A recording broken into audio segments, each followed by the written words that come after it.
The 11th President of the United States, James Polk, had been attempting border negotiations with Mexico and had been failing thus far.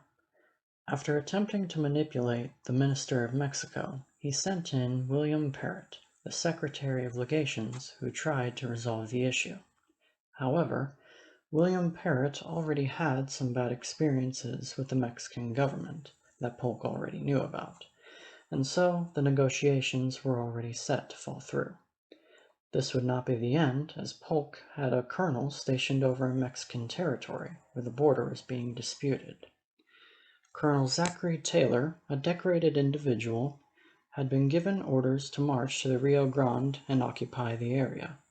Mexican forces soon then realized that U.S. troops would not leave the area when warned, so the fuel for the war was spilled, and all that was needed was a spark.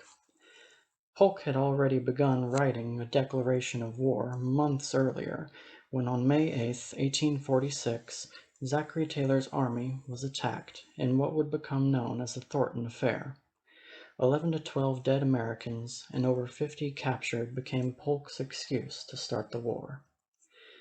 Antonio Lopez de Santa Anna was the previous Mexican president and a general taken out of exile under the guise of starting peace negotiations with the United States.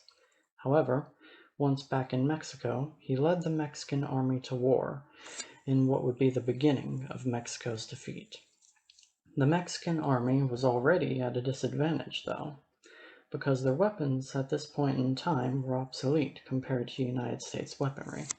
The Mexican army's main weapon was the British musket, dating back as far as the Napoleonic Wars, with U.S. weaponry being fairly recent and far more advanced. The U.S. Army was mostly comprised of American-born citizens. However, there were also immigrants who came to America, such as Germans, Dutch, and Irish people. These people did not carry patriotism as strong as the non-immigrant citizens. Thus, there was less motivation for them to fight. A portion of the American forces were volunteers who were not as well trained as already enlisted soldiers.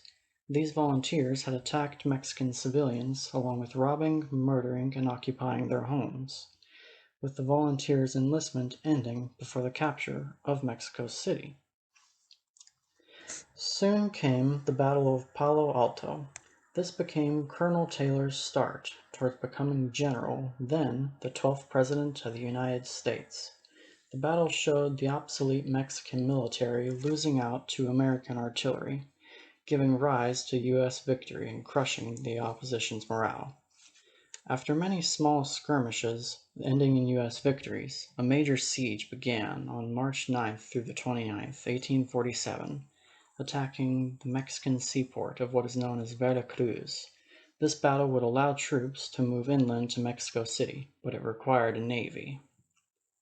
And so, the U.S. used a large armada of ships and made their way to Veracruz. When they arrived, they began to constantly bombard the city, forcing repairs. This, of course, also prevented anything from leaving the seaport and became the United States' first large-scale amphibious assault. Later, on August 20th, the Battle of Churubusco began. There was an entire group of U.S. deserters who fought for the Mexican army. The San Panchrico Battalion. They were composed of many different immigrants were responsible for the difficulties in the United States victories. Most of the San Panchrico Battalion was killed in battle, but afterwards many were still captured. In total, 50 members of the battalion were killed by the U.S. through execution by hanging. They were executed under the pretense that they deserted after the declaration of war was issued.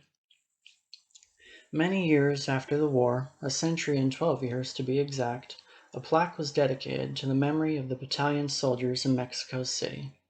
It rests alongside many other things in Mexico dedicated to preserving the name of the once large group known as the San Panchrico Battalion. General Winfield Scott served as the driving force moving towards Mexico City, and was a leader in the siege of Veracruz. Along with the Battle of Churubusco, truce negotiations did start at first, but broke down with the issue concerning the Panchrico deserters. Scott then began the Battle of Guadalupe. It consisted of capturing the fortress known as Guadalupe. It was a key point that would allow U.S. troops to march into the city without resistance. This would eventually result in the retreat of Santa Anna and a U.S. victory with the surrender of Mexican forces.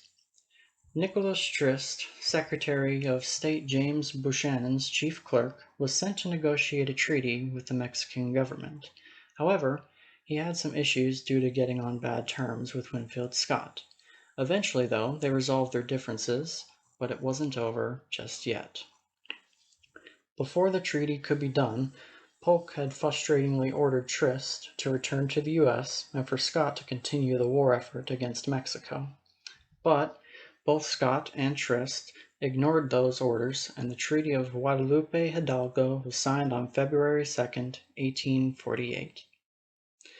Later after the war, in 1881, a monument was commemorated to 6 Mexican cadets who fought to the bitter end inside the fort during the Battle of Guadalupe, instead of surrendering to American forces.